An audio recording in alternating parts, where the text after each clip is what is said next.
Hi everyone, मेरा नाम रोजन नज़ीर है from Sweden. Welcome back to my channel.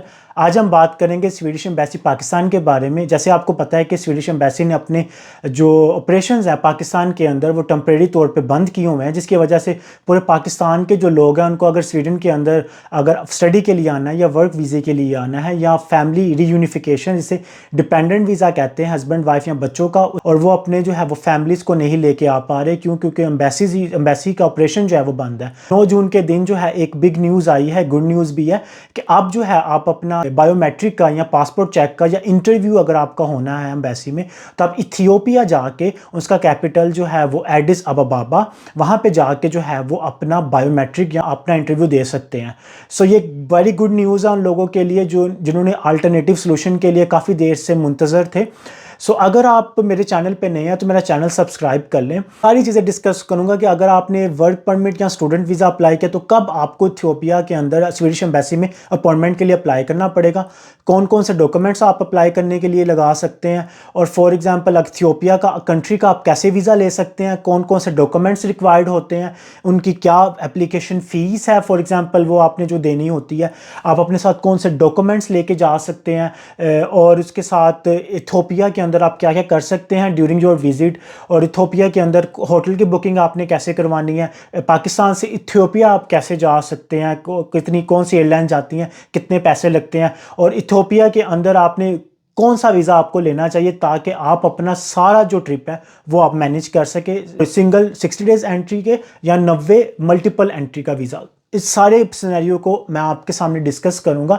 Video को आपने शुरू से एंड तक देखना। बहुत ज़्यादा लोग जो हैं वो इस बारे में वीडियो बनाएंगे, लेकिन मैंने जो है वो सारी रिसर्च करके, इवन मैंने इथियोपिया का वीज़ा भी अप्लाई करके देखा कौन शुरू से एंड तक आपको हर डिटेल की इन्फॉर्मेशन और क्या क्या चाहिए होगा। अगर आपको क्वेश्चन हुआ तो एंड पे कमेंट सेक्शन में आपने ज़रूर पूछना, आई विल टेल यू, क्योंकि मुझे भी स्वीडन में रहते हुए काफ़ी साल हो चुके थे। तो काफ़ी ज़्यादा मंथ से जो है एक बहुत ज़्यादा कश्मकश थी कि बच्चों ने एडमिशन्स लिए यूनिवर्सिटी के अंदर, लेकिन एम्बेसी ही ख़त्म हो चुके हैं या एम्बेसी टेम्परेरी तौर पर बंद है। तो लोगों को, बच्चों को पता नहीं था कि इन्होंने कहाँ से इंटरव्यू दें, कहाँ वो बायोमेट्रिक अपने देंगे और स्वीडन आने के लिए। तो उसका जो सोल्यूशन जो है वो स्वीडिश की एम्बेसी ने कल 9 जून को जो है वो बताया है। जिनको अपना बायोमेट्रिक देना है या इंटरव्यू देना है वो जाके दे सकते हैं इथियोपिया कंट्री के अंदर। अगर आपने अप्लाई किया स्वीडिश एम्बेसी का, या अगर आपने वर्क वीज़ा अप्लाई किया या डिपेंडेंट वीज़ा, हस्बैंड वाइफ या बच्चों का वीज़ा अप्लाई किया, तो इंडिया के अंदर जाके आप अपना अपॉइंटमेंट ले सकते हैं एम्बेसी की, स्वीडिश एम्बेसी की। सो ये एक सूरत हाल जो उन्होंने अल्टरनेटिव दी, ये बहुत बड़ी गुड न्यूज़ है उन बच्चों के लिए जिनको पता नहीं था कि उन्होंने अगर अपना एम्बेसी में वीज़ा फाइल कर दिया तो उनका आगे से बायोमेट्रिक कैसे होगा, उनका इंटरव्यू कैसे होगा। तो उसके अलावा अगर आप विज़िट वीज़ा अप्लाई करना चाहते हैं स्वीडन का, तो उसके लिए रिक्वायरमेंट्स ये हैं कि आप इथियोपिया एम्बेसी नहीं आप कांटेक्ट करेंगे, बल्कि आप दूसरे मुल्कों की एम्बेसीज जो स्वीडिश एम्बेसी है वहाँ कांटेक्ट करेंगे, जिसमें थाईलैंड है, सिंगापुर है, मलेशिया है, इंडोनेशिया है, फ़िलीपींस है, कंबोडिया है, म्यांमार है।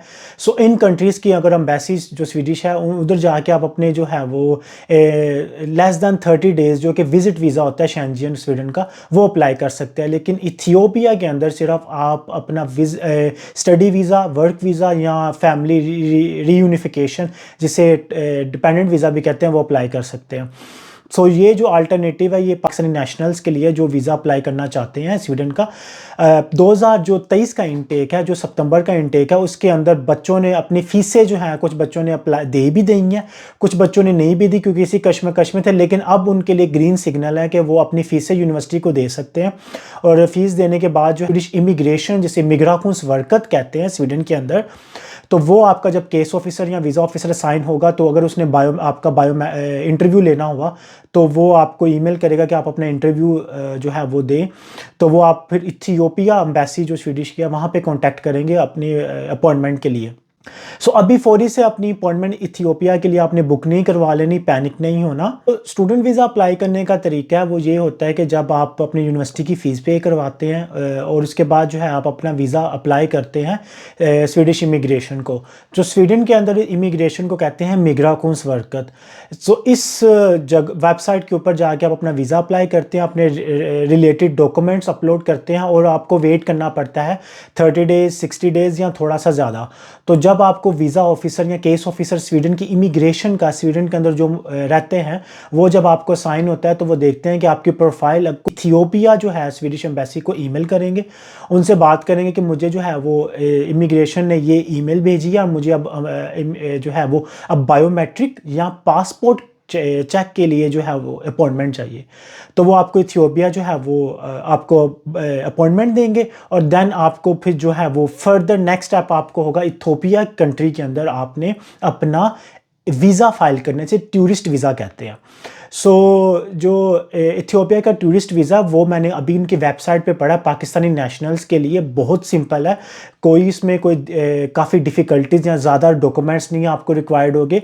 अब आई वाज आल्सो सरप्राइज्ड कि सिर्फ वीज़ा अप्लाई करने के 2 डॉक्यूमेंट्स आपने जमा करवाने हैं। फर्स्ट वन इज़ पासपोर्ट, जिसकी वैलिडिटी मिनिमम 6 मंथ होनी चाहिए। सेकंड, आपने जो है पासपोर्ट साइज़ इमेज जो कि क्लियर रीडेबल फॉर्म में हो और कोई ब्लू बैकग्राउंड वगैरह में हो। तो ये 2 डॉक्यूमेंट्स आपने सिर्फ लगाने हैं अपने ई वीज़ा इथियोपिया के लिए। उस वेबसाइट का लिंक मैं अपनी वीडियो की डिस्क्रिप्शन में भी दे दूंगा ताकि आप उस वेबसाइट पे जाएं। आपने डिफरेंट वेबसाइट्स पे नहीं जाना, क्योंकि काफ़ी फेक वेबसाइट्स भी होती हैं जो कहते हैं कि हम आपको वीज़ा लेने में हेल्प करेंगे, लेकिन वो वीज़ा लेने में हेल्प नहीं करते बल्कि वो आपसे एक्स्ट्रा चार्ज करते हैं। इथियोपिया का visit visa, tourist visa file करना इंतहाई इजी है। मैं अगर आपके पास डॉक्यूमेंट सारे अवेलेबल हैं तो आप with in 10 to 15 minutes seriously आप अप्लाई कर सकते हैं। मैंने भी अभी अप्लाई किया अपने लैपटॉप पे और सिर्फ उसने सिंपल से सवाल पूछे हैं 3-4 पेजेस के अंदर। सबसे पहले पूछा है कि आपने कब वहाँ पे ट्रैवल करना है और कितनी देर के लिए ट्रैवल करना है, किस डेट को ट्रैवल करना है, एयरलाइन आपकी कौन सी एयरलाइन से आएंगे और आपकी एयरलाइन का नंबर क्या है, और उसके बाद आपने होटल कौन सा बुक करवाया है और होटल का एड्रेस क्या है और आप उस होटल का फ़ोन नंबर क्या है, और उसके बाद आपने अपनी पर्सनल डिटेल्स बतानी है। कोई नहीं आपने बताना कि आप मैरिड हैं या क्या है, आपने पर्सनल डिटेल्स बतानी है। और देन आप नेक्स्ट जो लास्ट में आप अपना बता रहे होंगे पासपोर्ट की डिटेल्स, कि पासपोर्ट का नंबर क्या है, पासपोर्ट की वैलिडिटी क्या है, किस कंट्री से इशू है, ऑफ कोर्स पाकिस्तान से इशू हुआ है। सो वो बता के आप सिंपल लास्ट पेज पे जाएंगे, अपने पासपोर्ट की इमेज अपलोड करेंगे, पासपोर्ट साइज़ जो अपनी फेस की इमेज है वो अपलोड करेंगे। तो अपलोड करने के बाद आपका वीज़ा फाइल हो जाएगा। जो वीज़ा फ़ीस है वो 30 दिन का, अगर आप शॉर्ट टर्म जो है टूरिस्ट वीज़ा इथियोपिया का अप्लाई करते हैं तो तकरीबन $82 है, अमेरिकन डॉलर्स की बात कर रहा हूँ। और अगर आप 90 दिन का अप्लाई करते हैं विद मल्टीपल एंट्री तो उसके 202 या $202 हैं। अब ये 2 वीज़न्स हैं, मैं जो रिकमेंड करूँगा वो $202 90 डेज़ का मल्टीपल एंट्री रिकमेंड करूँगा। हाँ, आप अगर आप 30 दिन का भी लेना चाहते हैं तो आप ले लें।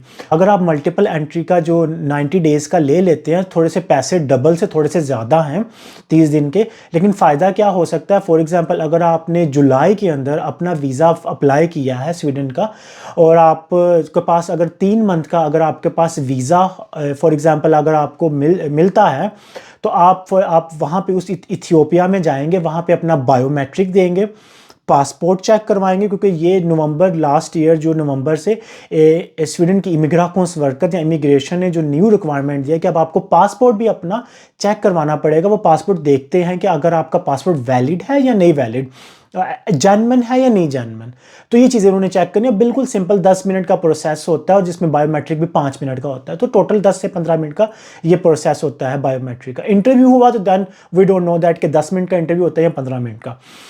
सो ये जो अगर आपने फॉर एग्जांपल इथियोपिया के एम्बेसी में आपने अपना बायोमेट्रिक दिया या अगर आपका इंटरव्यू हुआ जो भी हुआ, तो देन आप वहाँ पे स्टे तो नहीं करेंगे क्योंकि एक्सपेंसिव हो जाएगा आपके लिए, तो आप पाकिस्तान वापस आएंगे। और अगर आपको वीज़ा जो है फॉर एग्जांपल 2 दिन बाद इशू होता है या हफ्ते बाद इशू होता है, let's say in worst case scenario आपको 3 हफ्ते के बाद वीज़ा इशू होता है, तो आप 3 हफ्ते उस कंट्री में नहीं रहेंगे। आप आई विल रिकमेंड कि 3-4 दिन के बाद आप वापस पाकिस्तान में आए, लेकिन आपके पास जो ऑलरेडी जो वीज़ा होगा वो 90 डेज़ का आपके पास मल्टीपल एंट्री का होगा। तो उसमें क्या होगा, अगर फॉर एग्जांपल आपको केस ऑफिसर 2 हफ्ते बाद वीज़ा देता है, तो जब आपका कार्ड जो है वो रेजिडेंस कार्ड जो है वो इशू होगा स्वीडन के अंदर, वो रेजिडेंस कार्ड एक कार्ड के फॉर्म में होता है। और जब आपको वीज़ा इशू होता है तो आपको स्टैंप नहीं लगती है आपके पासपोर्ट पे, बल्कि एक कार्ड की फॉर्म में आपको वीज़ा मिलता है जो कि आप पहले पाकिस्तान की एम्बेसी में आता था और फिर वो जैरी के ऑफिस या VFS ग्लोबल के ऑफिस में आता था।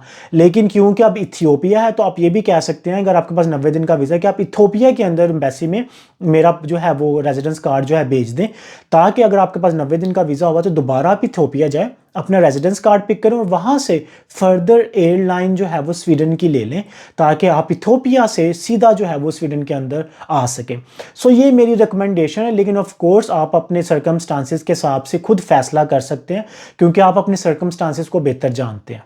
अब हम इथियोपिया के बारे में थोड़ी सी इन्फॉर्मेशन मैं आपको दे दूं। इथियोपिया जो है वो अफ्रीकन कॉन्टिनेंट के अंदर एक कंट्री है और इसके बॉर्डर जो है शुमालिया और डिफरेंट बाकी अफ्रीकन कंट्री से लगते हैं। इथियोपिया का कैपिटल एडिस अबाबा। सो उसके अंदर जो है आपने बायोमेट्रिक की अपॉइंटमेंट लेनी है और इथियोपिया की ऑफिशियल लैंग्वेज है वो है अम्हारिक। सो लेकिन इथियोपिया का जो कैपिटल है उसके अंदर आप इजीली जो है अंग्रेज़ी बोली जाती है काफ़ी हद तक, तो आप जो है इजीली सर्वाइव कर सकते हैं। ट्रांसपोर्टेशन जो है वो आप टैक्सी ले सकते हैं वहाँ पे, जो है one of the best way जो है ट्रांसपोर्टेशन का वो टैक्सी है।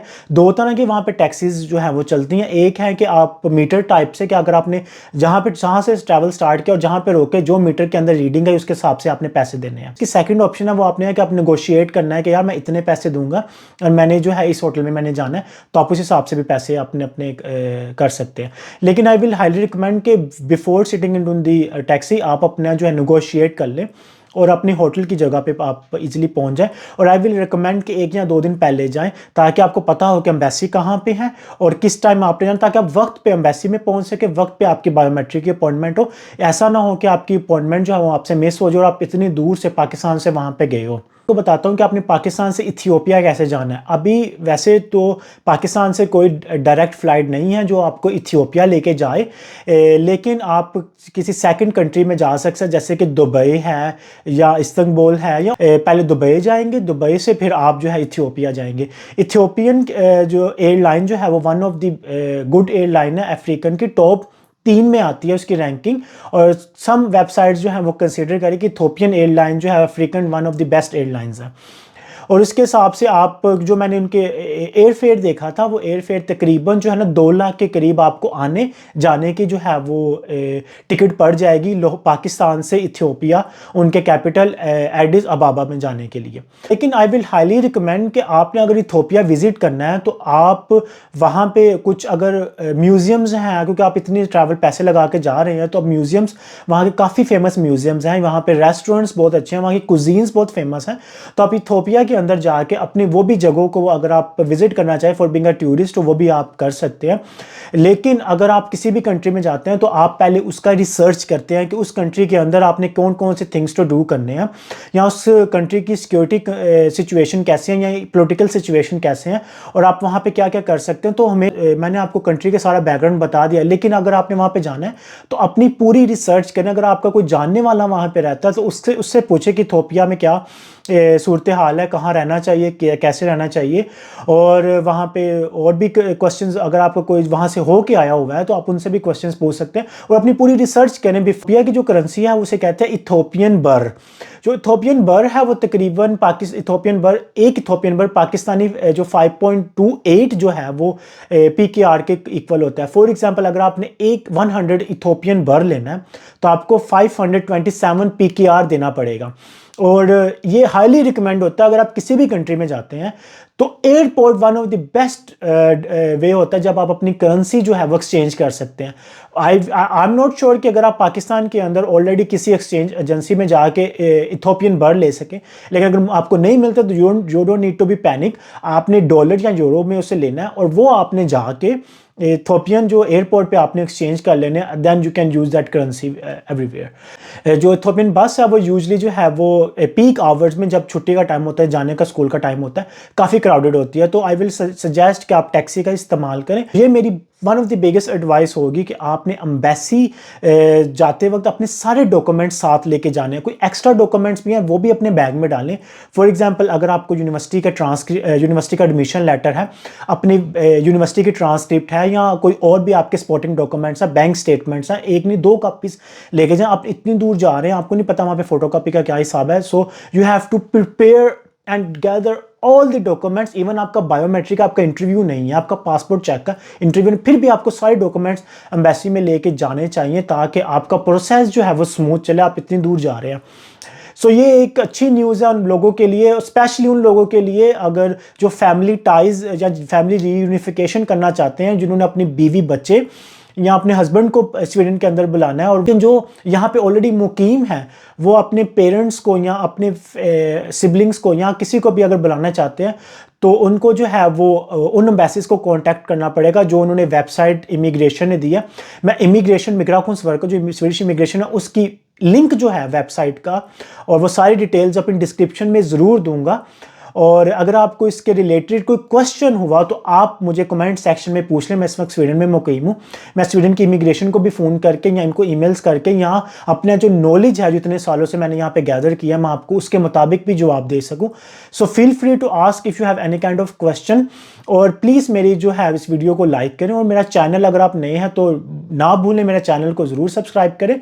सो मुझे उम्मीद है कि आपको मेरी वीडियो से काफ़ी इन्फॉर्मेशन मिली होगी। सो मिलते हैं आपको नेक्स्ट वीडियो में। अपना ख्याल रखें। सो बाय।